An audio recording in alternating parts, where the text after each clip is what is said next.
काकोरी को समझने के पहले भारत को समझना बहुत जरूरी है। उस कांड को, उस कॉन्स्पिरेसी को समझने के पहले इस राष्ट्र को समझना बहुत जरूरी है। क्या था और कौन कौन थे उसमें, ये समझना बहुत जरूरी है। क्यों हर धर्म, हर राज्य, हर समुदाय के वीरों ने आगे बढ़कर अंग्रेजी हुकूमत से लोहा लिया? क्योंकि उन सब के लिए ये देश नहीं था, चंद लकीरें नहीं थी, ये उनकी माँ थी। काकोरी कांड के उन वीरों को सादर प्रणाम है, क्योंकि इस घटना से तानाशाह अंग्रेजी हुकूमत की कमर तोड़कर रख दी गई।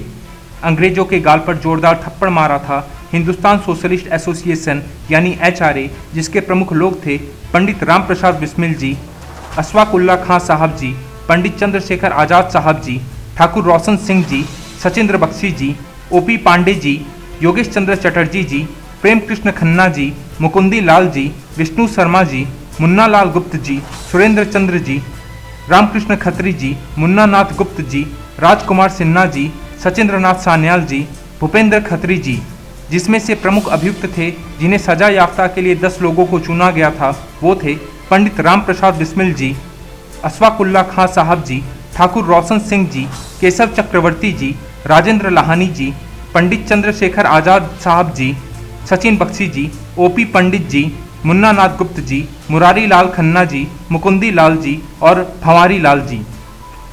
सबसे पहले तो सवाल होता है कि जब कुछ लोग कहते हैं कि काकोरी की घटना एक लूट की घटना थी, जब अंग्रेज हम भारतीयों के खून, पसीने और मेहनत की कमाई और जेवर को लेकर चुपके से जा रहे थे, तब कुछ वीर क्रांतिकारियों ने उसे छीना।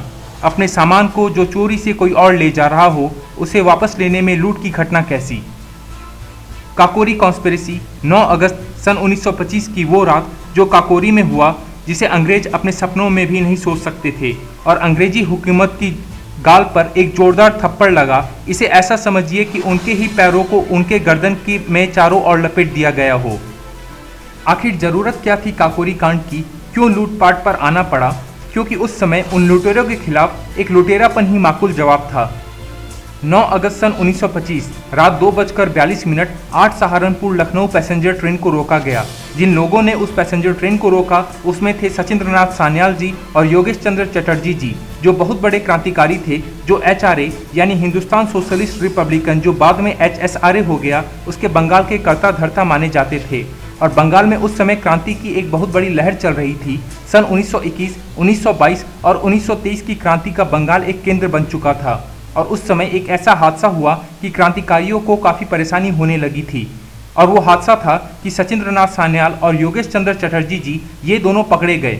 एक लखनऊ में पकड़े गए और दूसरे को कोलकाता के हुगली में पकड़ लिया गया। कोलकाता में वो जैसे ही ट्रेन से उतरे, पकड़े गए।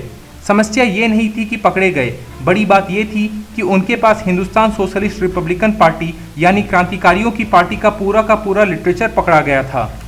हिंदुस्तान सोशलिस्ट रिपब्लिकन पार्टी ने पूरा का पूरा संविधान बनाया हुआ था, जो चाहते थे कि गोरों के खिलाफ एक ऐसा संविधान हो जहां क्रांतिकारियों को खुद के नियम चलेंगे। क्रांतिकारियों की खुद की आर्मी बनने की बात चल रही थी और आधी बन भी चुकी थी, और इनके पकड़े जाने से ये बड़ा झटका लगा। उसके बाद पंडित राम प्रसाद बिस्मिल साहब के ऊपर उत्तर प्रदेश के साथ साथ पूरे बंगाल की बहुत बड़ी जिम्मेदारी आ गई।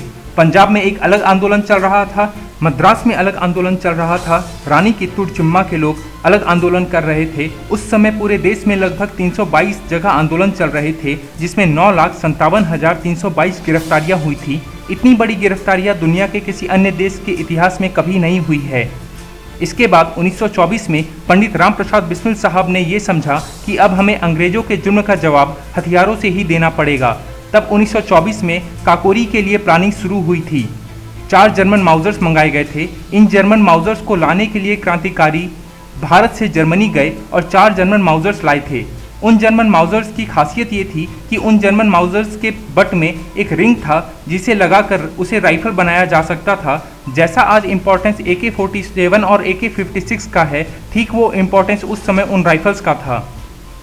क्रांतिकारियों की समर्पण और उनकी तैयारी का अंदाज़ा इस बात से लगाया जा सकता है कि उस समय जर्मनी से 2400 जर्मन पिस्टल्स मंगाए गए थे, और काकोरी की घटना की रात इस्तेमाल हुआ सिर्फ 4 का।